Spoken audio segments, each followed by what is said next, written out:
A few days ago, we had a nice new announcement that there is another credit score model, scoring model that now will be accepted for underwriting of conventional loans.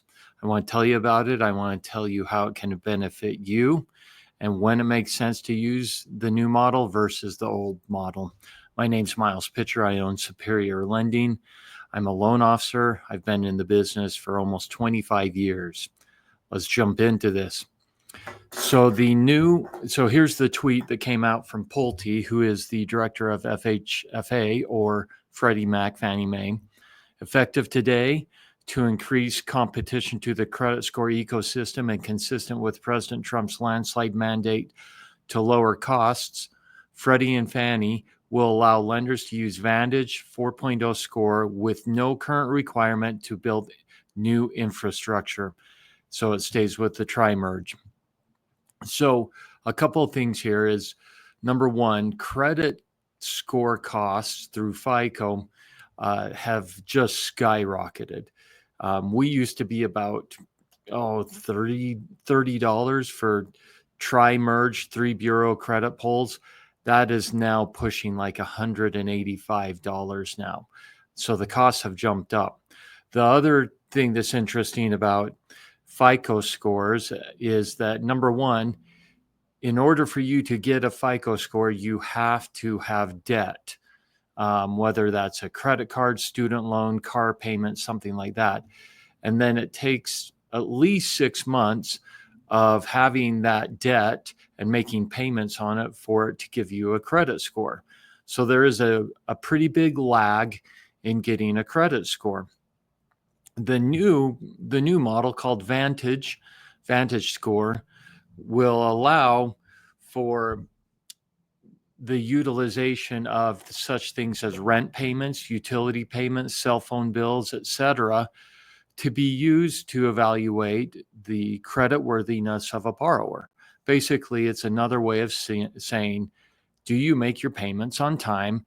And let's factor that into your credit score. And those payments do not have to be on debts. They can be on things such as, like I said, rent, utility bills, cell phone bills. This is expected to open up the door to many, many people and help them improve their credit scores and also to be able to qualify for mortgages. So let's look at a little bit more in detail here. So let's make this bigger. So the top funnel shows FICO, and you can see that the highest weighting in FICO is on payment history and the amounts owed. That means your credit utilization. So if you have $1,000 credit card, how much do you have drawn out on that credit card? Is it under 25%, under 50%, or is it near maxed out? Both of those only, like I mentioned before, relate to debts that you have in there. Now, with Vantage, which is lower funnel, you can see that payment history is a huge portion of it, and that is inclusive of rent payments, cell phone bills, utility bills.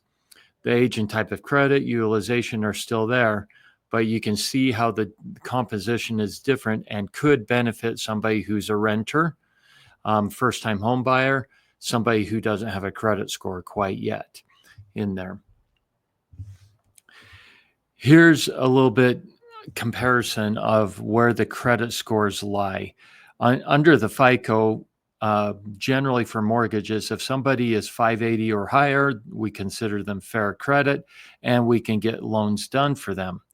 You'll notice that fair credit's a little bit different in the Vantage score, and there's just a little bit on how they line up differently. So we're waiting to see from our lenders how they will take these credit scores and use them in our underwriting numbers.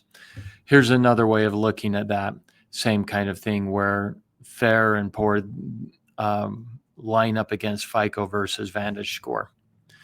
So let me give you some key points on this. Number one, right now is conventional loans only that say they will accept the Vantage score. And I'll just tell you right now, this is still early. It is still up to the lender whether they accept the VantageScore versus FICO. It's going to start rolling out, but you may call up your favorite lender and they may not have a lender who can do VantageScore yet. If you need someone who does, please reach out to me. We will get you set up with a lender who does accept VantageScore. This is beneficial, again, for those who have made their payments on time, rent history, utilities. Now, please note that all landlords do not report your rent payments to your credit score. So you have to jump through a few extra hoops to get your rent payment, your cell phone bill, utility bills, all reporting to your credit score. Oh, I forgot to mention, here's an interesting thing.